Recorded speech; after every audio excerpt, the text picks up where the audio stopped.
My girlfriend was quiet after meeting my parents. Then I found an AirTag she hid to follow me. I went to confront her and then discovered the disgusting truth of who she really is. So I've been dating my girlfriend Lily for a little over a year. It had been going great and we were getting very serious, even talking about moving in together. So, my parents asked me to invite her over to their house for a Passover Seder last month. For those that don't know Passover, it's basically like a meal combined with a story to celebrate the story of Exodus, the Jews being freed from slavery in Egypt, Moses, etc. I've only had one other serious girlfriend, when I was in college, and she was Jewish. Lily is not Jewish, but honestly, my parents don't care.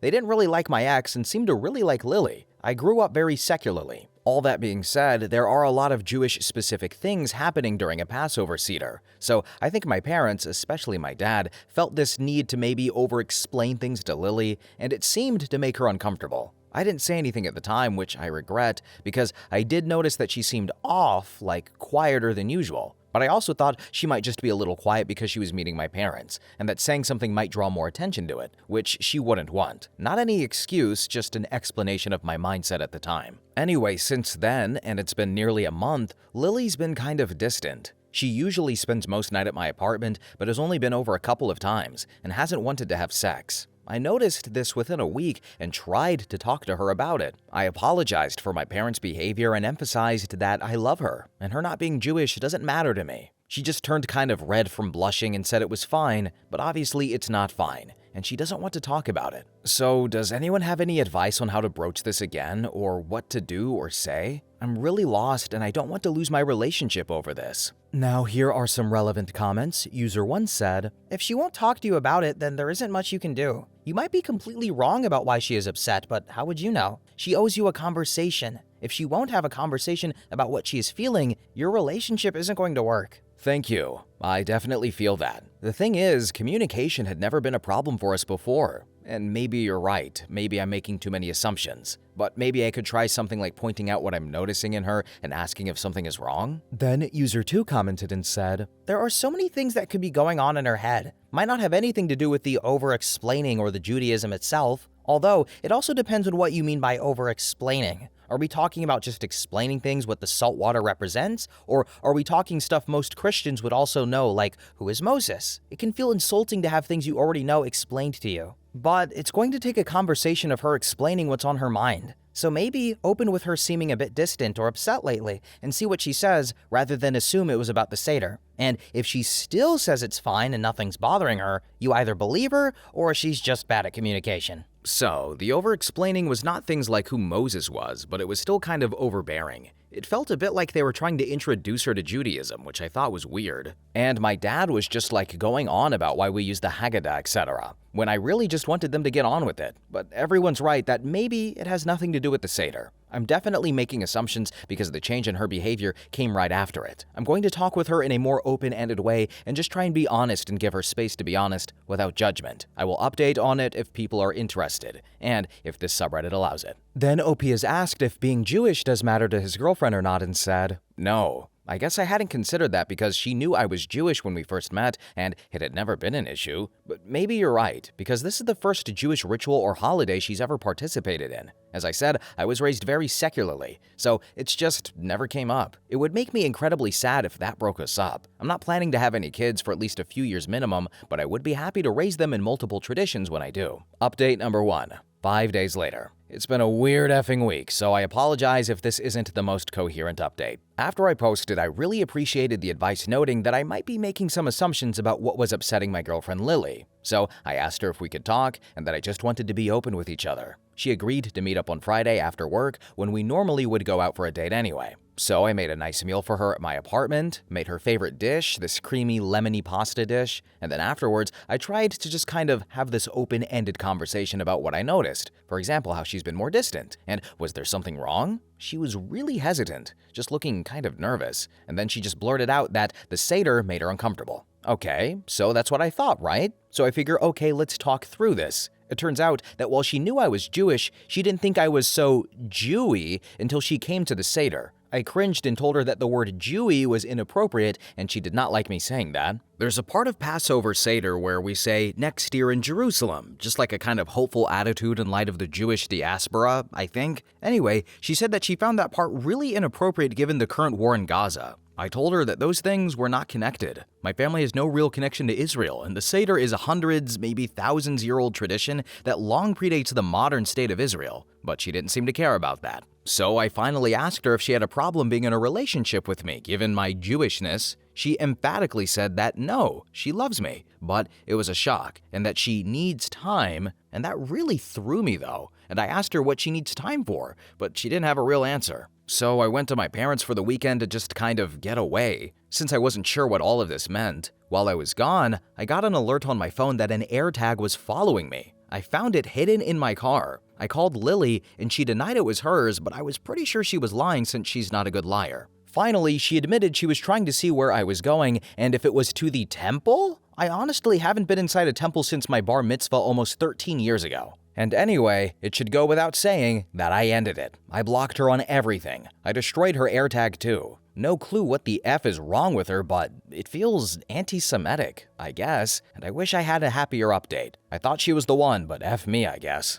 Edit. So, I guess my post got locked? I was mostly okay with the discussion I saw, but maybe that's because the mods took care of some bad crap before I saw it. If that's the case, thank you mods. And I finally read through all, or at least I think all of the comments. To those that made me laugh though, I sincerely thank you. I'm very stoned right now, eating sour gummies and crying at stupid movies. That's my coping mechanism. And I recognize it's not healthy, especially with my Ashkenazi gastrointestinal issues. But anyway, to those who think this was an issue she had with my being religious, I don't think you understand what Judaism/Jewishness is. I'm not religious, I'm actually an atheist. Her issue was with my cultural background. She just didn't see my culture because I guess it's not on display all the time. I mean, I think I have a pretty stereotypically Jewish sense of humor, but maybe she didn't put that together. Anyway, the more I think about it, the more I realize what other people said here is true. She wanted me to be generically white, and she realized I was more ethnic than that, and she had an issue with it. That is anti-Semitism. Full stop. I did end up telling some mutual friends the full story, and one of them told me they actually suspected she might have some conspiracy theories rattling around in her head,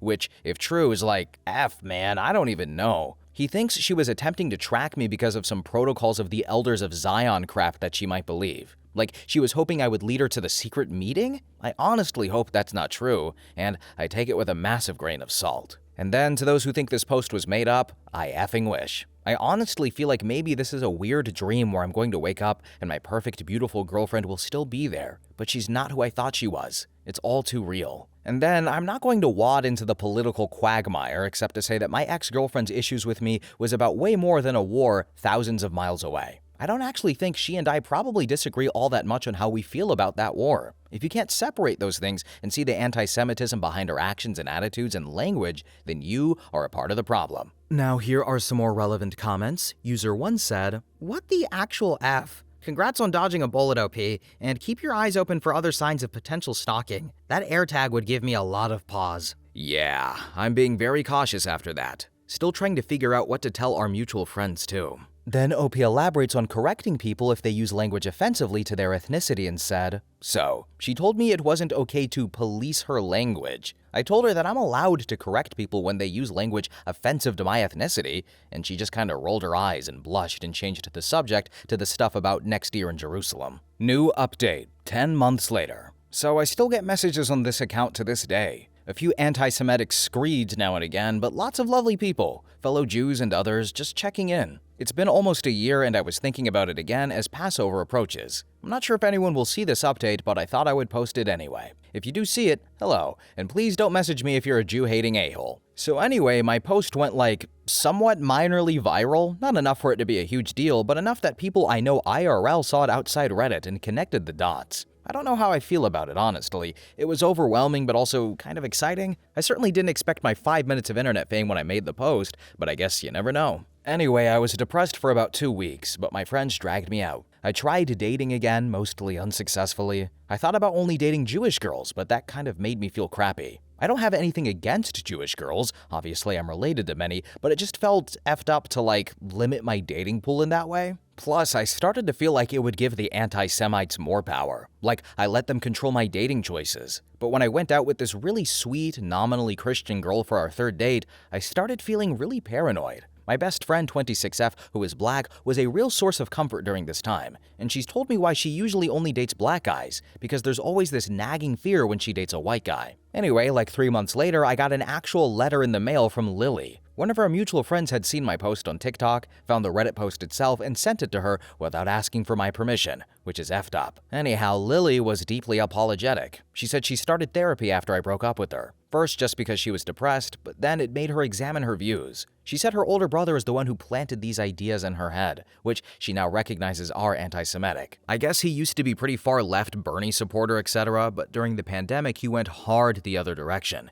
and is full Trumpist conspiracy theory now. She said she's got no contact with him and told her parents everything too. Since they were really upset about our breakup, they liked me a lot. She said if it would be possible to meet up, just to have closure. So I unblocked her and we chatted briefly and I agreed to meet up. This was in early September. We had a good talk, we both cried, and yes, we ended up sleeping together. But as soon as it was over, I had a full-blown panic attack, which was a first for me. She was really sweet and patient with me. She was clearly hoping this would happen, that we would hook up, but I really felt scared about what it meant. So we agreed to take it slow. And most of the time, it was really nice, like we fell back into how things used to be. But that paranoia I had when I was trying to date earlier would assert itself with her at seemingly random moments, but like cranked up to 11. So we went to her therapist together, which was really helpful. We talked about concrete ways for her to regain my trust and how we could measure it so that she would know she was doing the right things. She was really committed, honestly. I don't really doubt that she was doing the work and wanted to do whatever it takes. But after 3 months of it, it was clear I couldn't actually articulate how she was supposed to regain my trust. And maybe I never could. So we broke up again. It was really hard, and she didn't want to end it. She kept telling me that I'm the best thing that ever happened to her. I told her that I would always have love for her, but I can't be in love with her after everything she did. And it's not fair to her to keep pretending that could change. And that was near the end of December. Then on New Year's, my best friend, the one I mentioned earlier, and I kissed. It was just supposed to be a friendly ring in the New Year kiss, but I felt my heart jump into my throat as soon as it happened. I think I've always had a crush on her since we first met in college, but never really acknowledged it to myself. Firstly, I had a girlfriend when we first met, but also, she just seemed so completely cool and gorgeous and unobtainable, just undeniably out of my league. But after that kiss and the hard year that I'd been going through, I really wanted to try. I was super scared that it would end the friendship, and remember, I mentioned she said she wouldn't date white guys, so yeah.